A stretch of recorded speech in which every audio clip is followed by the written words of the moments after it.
The Empty House by Algernon Blackwood. Certain houses, like certain persons, manage somehow to proclaim at once their character for evil. In the case of the latter, no particular feature need betray them. They may boast an open countenance and an ingenuous smile, and yet a little of their company leaves the unalterable conviction that there is something radically amiss with their being, that they are evil. Willy-nilly they seem to communicate an atmosphere of secret and wicked thoughts, which makes those in their immediate neighborhood shrink from them as from a thing diseased. And perhaps with houses the same principle is operative, and it is the aroma of evil deeds committed under a particular roof, long after the actual doers have passed away, that makes the goose-flesh come and the hair rise. Something of the original passion of the evil-doer, and of the horror felt by his victim, enters the heart of the innocent watcher, and he becomes suddenly conscious of tingling nerves, creeping skin, and a chilling of the blood. He is terror-stricken without apparent cause. There was manifestly nothing in the external appearance of this particular house to bear out the tales of the horror that was said to reign within. It was neither lonely nor unkempt. It stood crowded into a corner of the square, and looked exactly like the other houses on either side of it. It had the same number of windows as its neighbors, the same balcony overlooking the gardens, the same white steps leading up to the heavy black front door, and in the rear there was the same narrow strip of green, with neat box borders running up to the wall that divided it from the backs of the adjoining houses. Apparently, too, the number of chimney-pots on the roof was the same, the breadth and angle of the eaves, and even the height of the dirty area railings. And yet this house in the square, that seemed precisely similar to its 50 ugly neighbors, was as a matter of fact entirely different, horribly different. Wherein lay this marked invisible difference is impossible to say.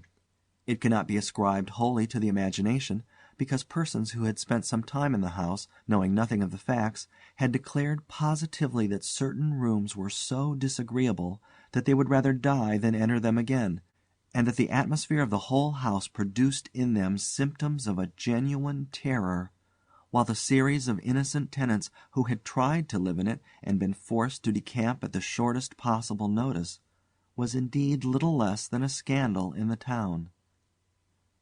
When Shorthouse arrived to pay a week-end visit to his Aunt Julia in her little house on the sea-front at the other end of the town, he found her charged to the brim with mystery and excitement.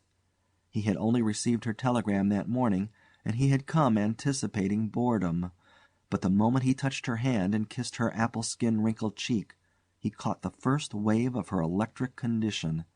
The impression deepened when he learned that there were to be no other visitors, and that he had been telegraphed for with a very special object.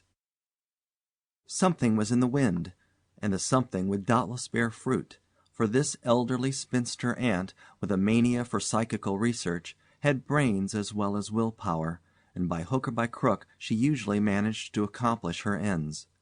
The revelation was made soon after tea, when she sidled close up to him as they paced slowly along the sea-front in the dusk. "I've got the keys," she announced in a delighted yet half-awesome voice. "Got them till Monday."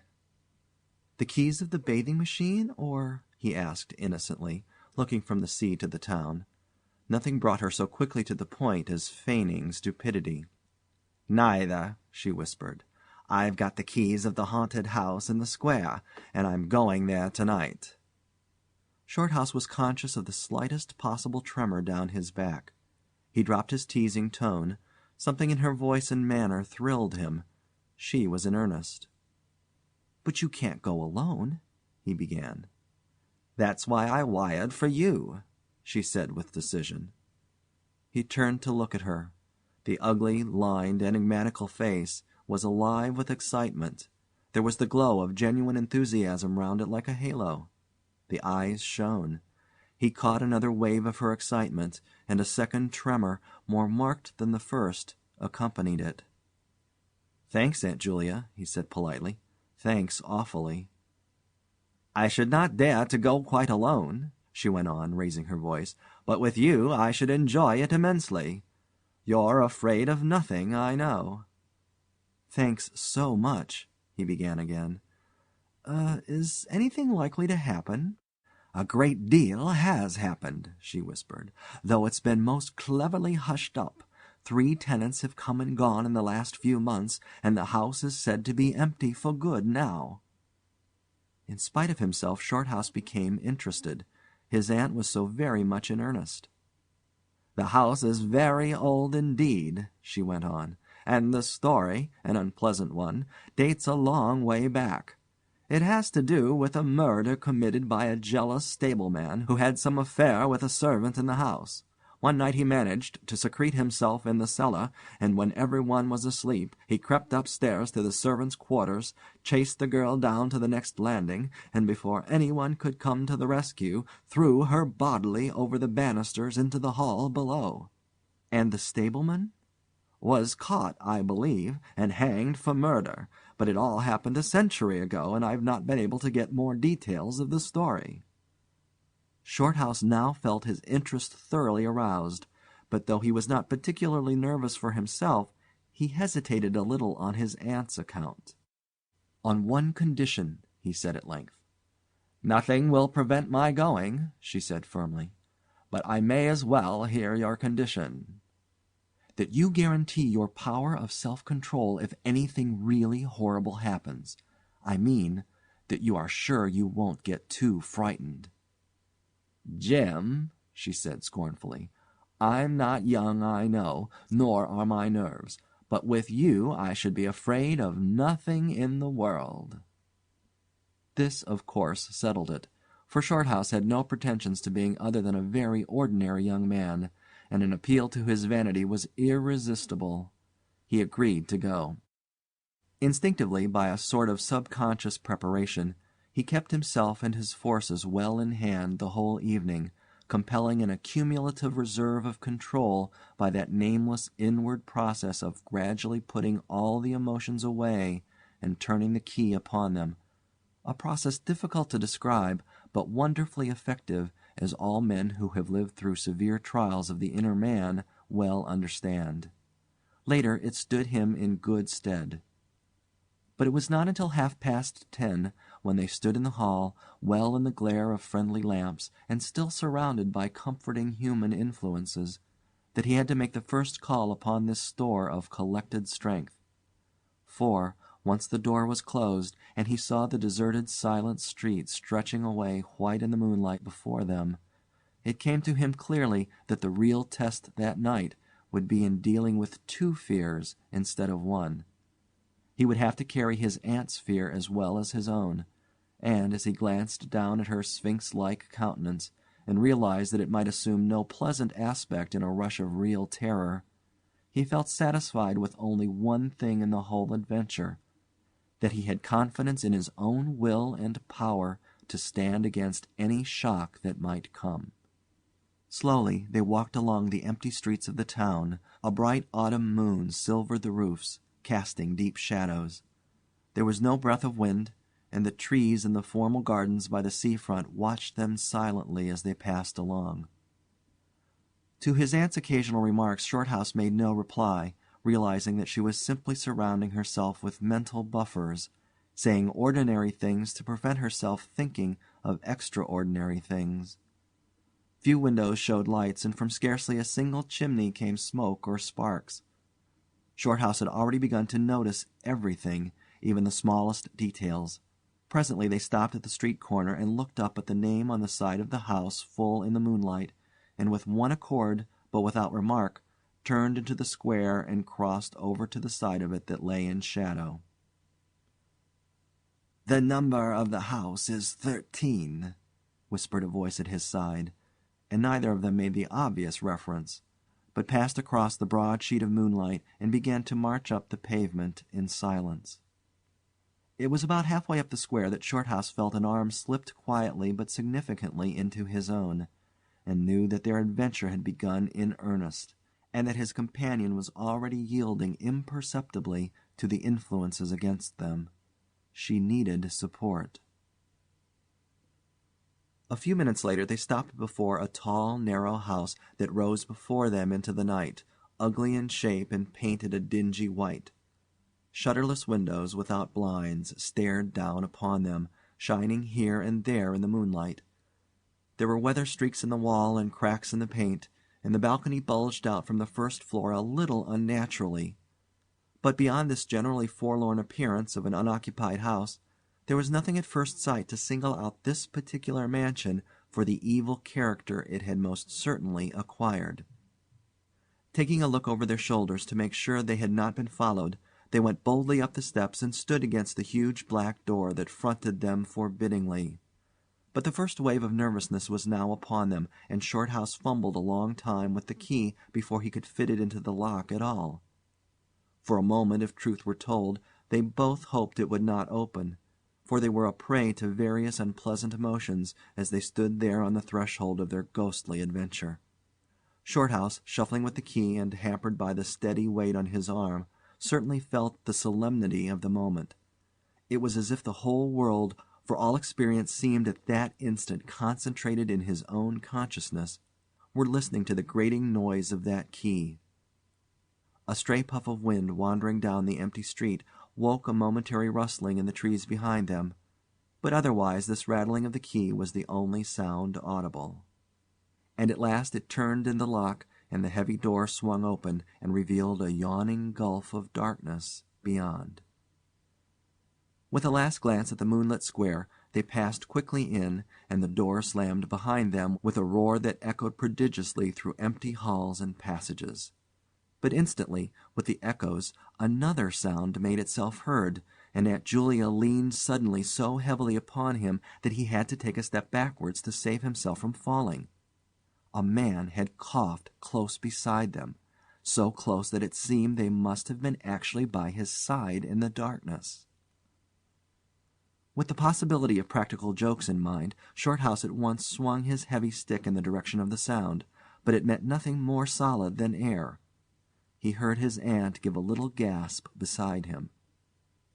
"There's someone here," she whispered. "I heard him." "Be quiet," he said sternly. "It was nothing but the noise of the front door." "Oh, get a light, quick," she added, as her nephew, fumbling with a box of matches, opened it upside down and let them all fall with a rattle onto the stone floor. The sound, however, was not repeated, and there was no evidence of retreating footsteps.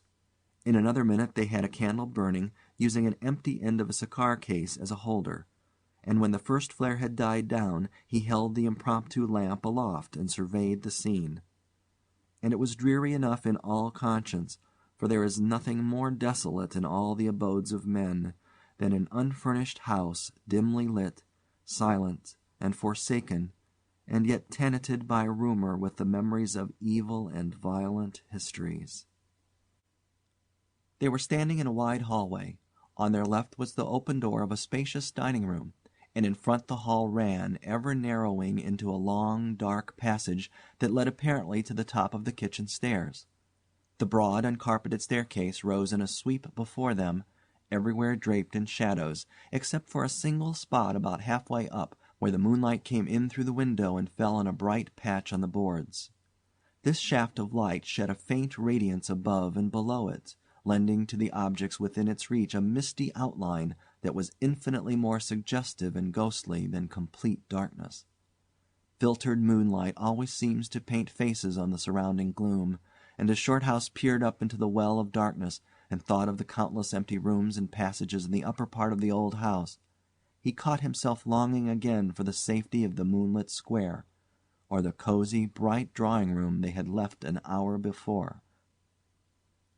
Then, realizing that these thoughts were dangerous, he thrust them away again and summoned all his energy for concentration on the present. "Aunt Julia," he said aloud, severely, "we must now go through the house from top to bottom and make a thorough search." The echoes of his voice died away slowly all over the building, and in the intense silence that followed he turned to look at her.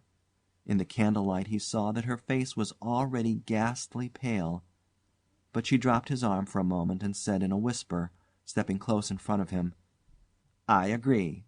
We must be sure there's no one hiding. That's the first thing." She spoke with evident effort, and he looked at her with admiration. "You feel quite sure of yourself? It's not too late."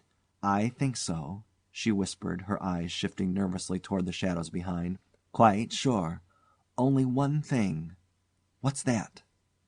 "You must never leave me alone for an instant."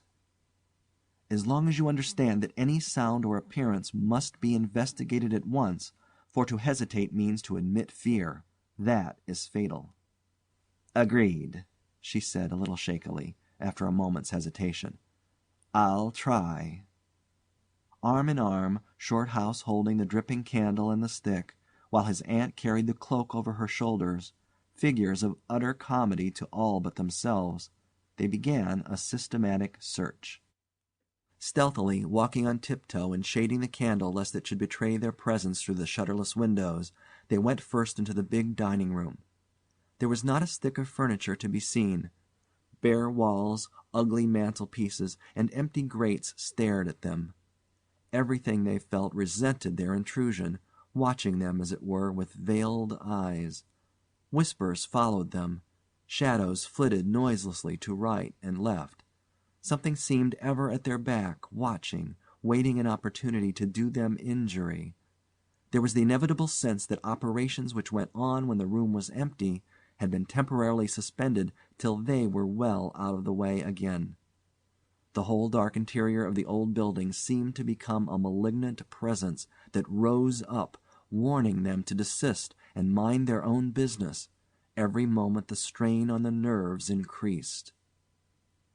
Out of the gloomy dining room they passed through large folding doors into a sort of library or smoking room, wrapped equally in silence, darkness, and dust, and from this they regained the hall near the top of the back stairs. Here a pitch-black tunnel opened before them into the lower regions, and, it must be confessed, they hesitated. But only for a minute. With the worst of the night still to come, it was essential to turn from nothing.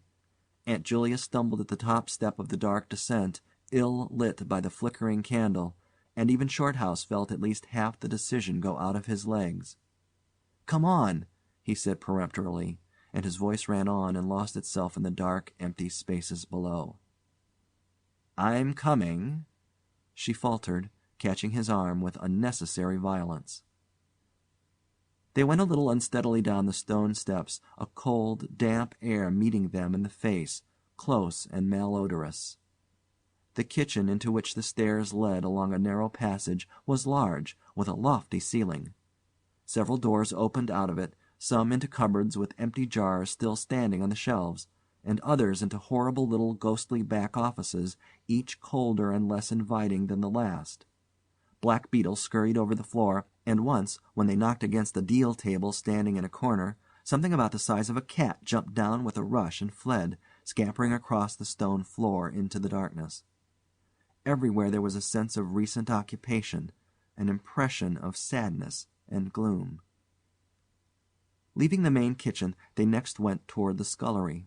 The door was standing ajar, and as they pushed it open to its full extent, Aunt Julia uttered a piercing scream, which she instantly tried to stifle by placing her hand over her mouth.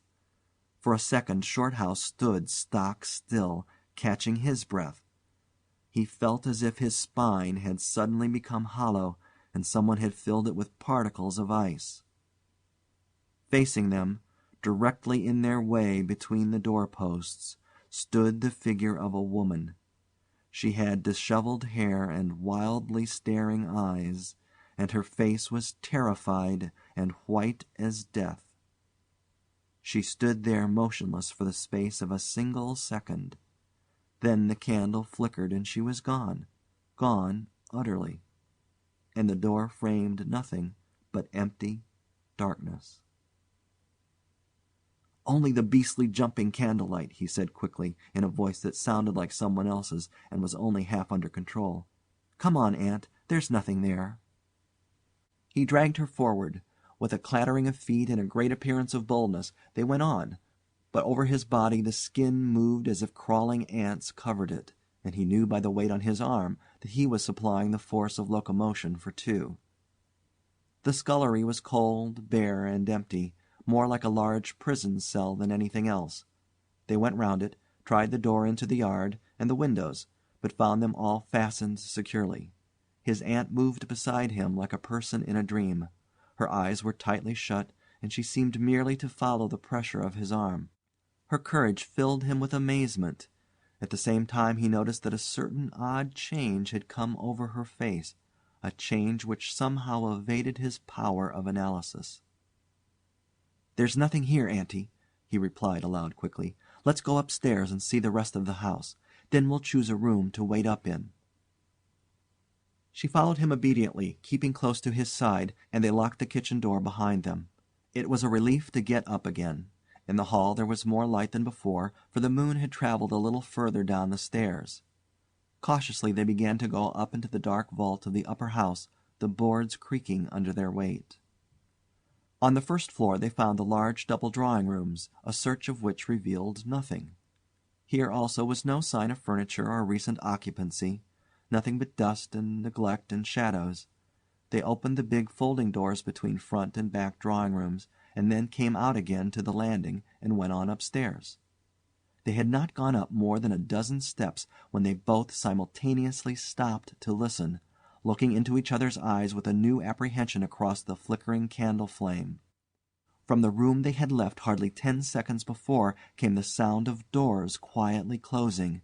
It was beyond all question they heard the booming noise that accompanies the shutting of heavy doors, followed by the sharp catching of the latch. "We must go back and see," said Shorthouse briefly, in a low tone, and turning to go downstairs again. Somehow she managed to drag after him, her feet catching in her dress, her face livid. When they entered the front drawing room it was plain that the folding doors had been closed half a minute before. Without hesitation Shorthouse opened them. He almost expected to see someone facing him in the back room, but only darkness and cold air met him. They went through both rooms, finding nothing unusual. They tried in every way to make the doors close of themselves, but there was not wind enough even to set the candle flame flickering. The doors would not move without strong pressure. All was silent as the grave. Undeniably the rooms were utterly empty, and the house utterly still. "It's beginning," whispered a voice at his elbow, which he hardly recognized as his aunt's. He nodded acquiescence, taking out his watch to note the time. It was 15 minutes before midnight. He made the entry of exactly what had occurred in his notebook, setting the candle in its case upon the floor in order to do so. It took a moment or two to balance it safely against the wall. Aunt Julia always declared that at this moment she was not actually watching him, but had turned her head towards the inner room, where she fancied she heard something moving. But at any rate both positively agreed that there came a sound of rushing feet, heavy and very swift, and the next instant the candle was out. But to Shorthouse himself had come more than this, and he has always thanked his fortunate stars that it came to him alone, and not to his aunt too. For, as he rose from the stooping position of balancing the candle, and before it was actually extinguished, a face thrust itself forward so close to his own that he could almost have touched it with his lips. It was a face working with passion, a man's face, dark, with thick features, and angry, savage eyes. It belonged to a common man, and it was evil in its ordinary normal expression, no doubt, but as he saw it, alive with intense, aggressive emotion, it was a malignant and terrible human countenance. There was no movement of the air, nothing but the sound of rushing feet, stockinged or muffled feet, the apparition of the face, and the almost simultaneous extinguishing of the candle.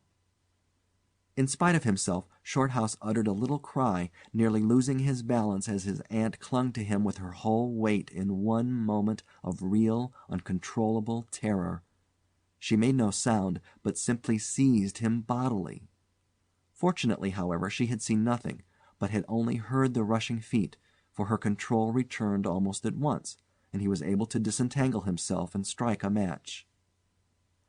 The shadows ran away on all sides before the glare, and his aunt stooped down and groped for the cigar case with the precious candle. Then they discovered that the candle had not been blown out at all. It had been crushed out.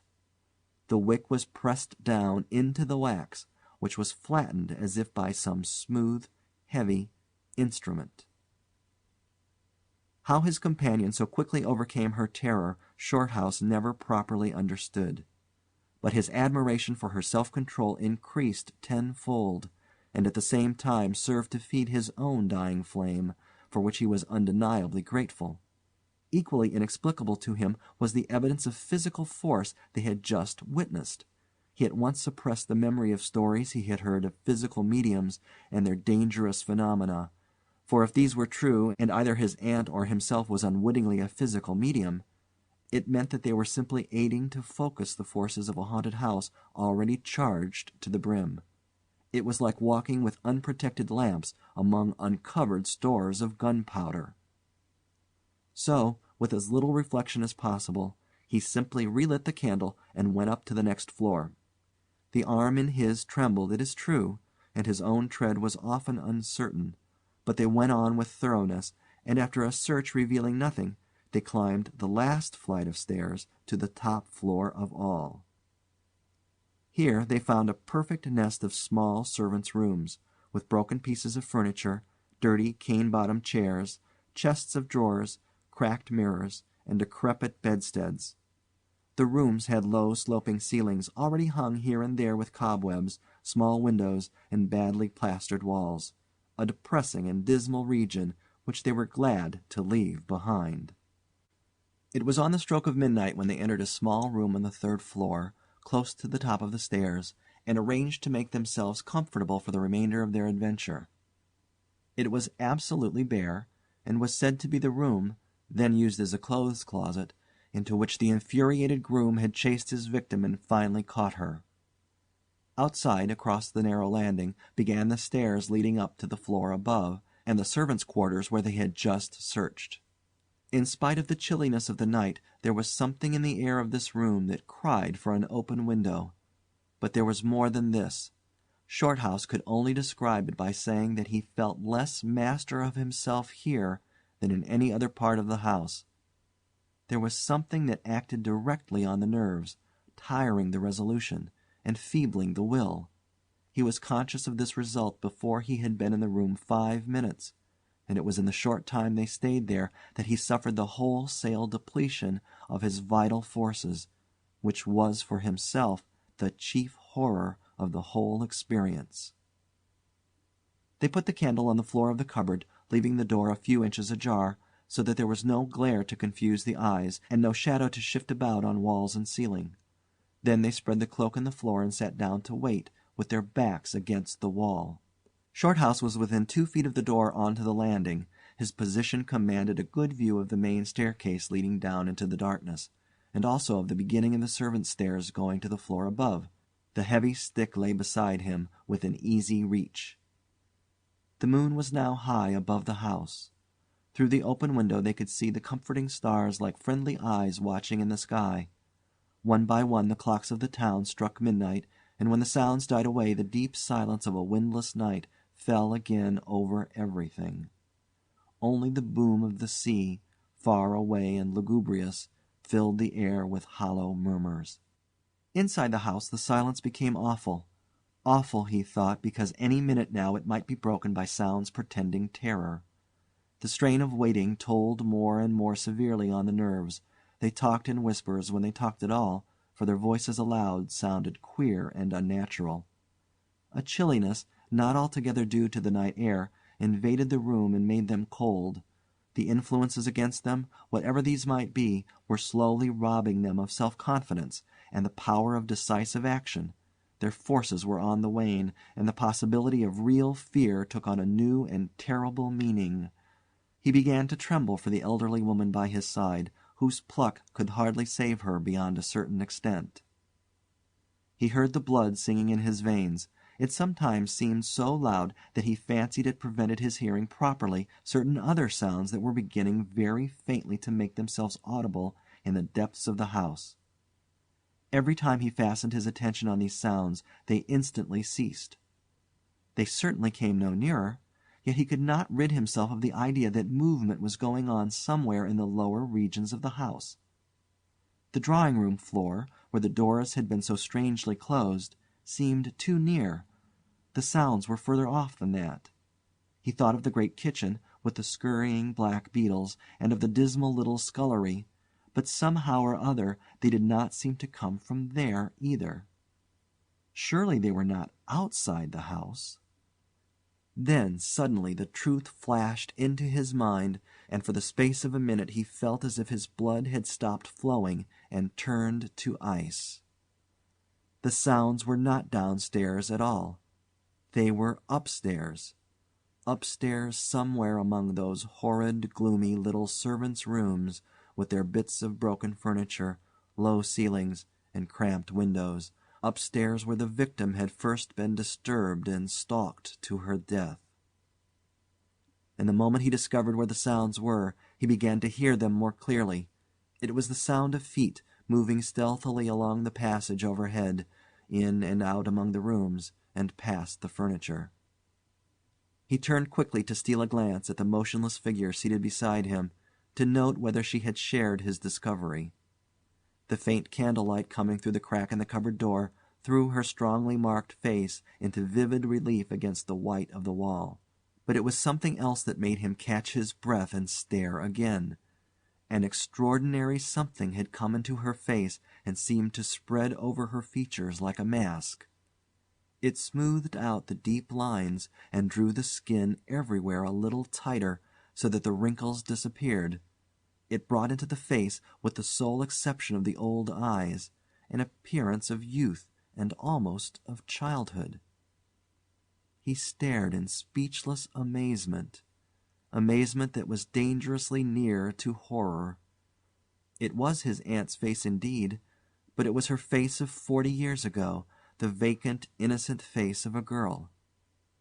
He had heard stories of that strange effect of terror which could wipe a human countenance clean of other emotions, obliterating all previous expressions. But he had never realized that it could be literally true, or could mean anything so simply horrible as what he now saw.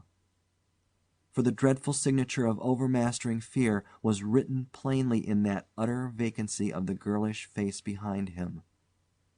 And when, feeling his intense gaze, she turned to look at him, he instinctively closed his eyes tightly to shut out the sight. Yet when he turned a minute later, his feelings well in hand, he saw to his intense relief another expression. His aunt was smiling, and though the face was deathly white, the awful veil had lifted and the normal look was returning. "Anything wrong?" was all he could think of to say at the moment, and the answer was eloquent, coming from such a woman. "I felt cold and a little frightened," she whispered. He offered to close the window, but she seized hold of him and begged him not to leave her side even for an instant. "It's upstairs, I know," she whispered with an odd half-laugh, "but I can't possibly go up." But Shorthouse thought otherwise, knowing that in action lay their best hope of self-control. He took the brandy flask and poured out a glass of neat spirit, stiff enough to help anybody over anything. She swallowed it with a little shiver. His only idea now was to get out of the house before her collapse became inevitable, but this could not safely be done by turning tail and running from the enemy. Inaction was no longer possible. Every minute he was growing less master of himself, and desperate aggressive measures were imperative without further delay. Moreover, the action must be taken towards the enemy, not away from it. The climax, if necessary and unavoidable, would have to be faced boldly. He could do it now, but in 10 minutes he might not have the force left to act for himself, much less for both. Upstairs the sounds were meanwhile becoming louder and closer, accompanied by occasional creaking of the boards. Someone was moving stealthily about, stumbling now and then awkwardly against the furniture. Waiting a few moments to allow the tremendous dose of spirits to produce its effect, and knowing this would last but a short time under the circumstances, Shorthouse then quietly got on his feet, saying in a determined voice, "Now, Aunt Julia, we'll go upstairs and find out what all this noise is about. You must come too. It's what we agreed." He picked up his stick and went to the cupboard for the candle. A limp form rose shakily beside him, breathing hard, and he heard a voice say very faintly something about being ready to come. The woman's courage amazed him. It was so much greater than his own, and as they advanced, holding aloft the dripping candle, some subtle force exhaled from this trembling, white-faced old woman at his side that was the true source of his inspiration. It held something really great that shamed him and gave him the support without which he would have proved far less equal to the occasion. They crossed the dark landing, avoiding with their eyes the deep black space over the banisters. Then they began to mount the narrow staircase to meet the sounds which minute by minute grew louder and nearer. About halfway up the stairs Aunt Julia stumbled, and Shorthouse turned to catch her by the arm, and just at that moment there came a terrific crash in the servants' corridor overhead. It was immediately followed by a shrill, agonized scream that was a cry of terror and a cry for help melted into one.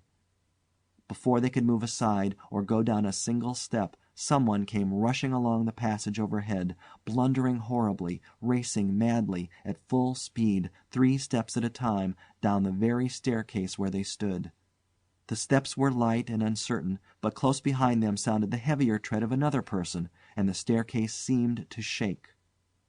Shorthouse and his companion had just time to flatten themselves against the wall when the jumble of flying steps was upon them, and 2 persons, with the slightest possible interval between them, dashed past at full speed. It was a perfect whirlwind of sound breaking in upon the midnight silence of the empty building. The 2 runners, pursuer and pursued, had passed clean through them where they stood, and already with a thud of the boards below had received first one, then the other. Yet they had seen absolutely nothing, not a hand or arm or face, or even a shred of flying clothing. There came a second's pause. Then the first one, the lighter of the 2, obviously the pursued one, ran with uncertain footsteps into the little room which Shorthouse and his aunt had just left. The heavier one followed. There was a sound of scuffling, gasping, and smothered screaming, and then out onto the landing came the step of a single person treading weightily. A dead silence followed for the space of half a minute, and then was heard a rushing sound through the air. It was followed by a dull, crashing thud in the depths of the house below, on the stone floor of the hall. Utter silence reigned after. Nothing moved. The flame of the candle was steady. It had been steady the whole time, and the air had been undisturbed by any movement whatsoever. Palsied with terror, Aunt Julia, without waiting for her companion, began fumbling her way downstairs. She was crying gently to herself, and when Shorthouse put his arm around her and half carried her, he felt that she was trembling like a leaf. He went into the little room and picked up the cloak from the floor, and, arm in arm, walking very slowly, without speaking a word or looking once behind them, they marched down the 3 flights into the hall. In the hall they saw nothing, but the whole way down the stairs they were conscious that someone was following them, step by step. When they went faster, it was left behind, and when they went more slowly, it caught them up. But never once did they look behind to see, and at each turning of the staircase they lowered their eyes for fear of the following horror they might see upon the stairs above. With trembling hands, Shorthouse opened the front door, and they walked out into the moonlight and drew a deep breath of the cool night air blowing in from the sea. End of The Empty House by Algernon Blackwood.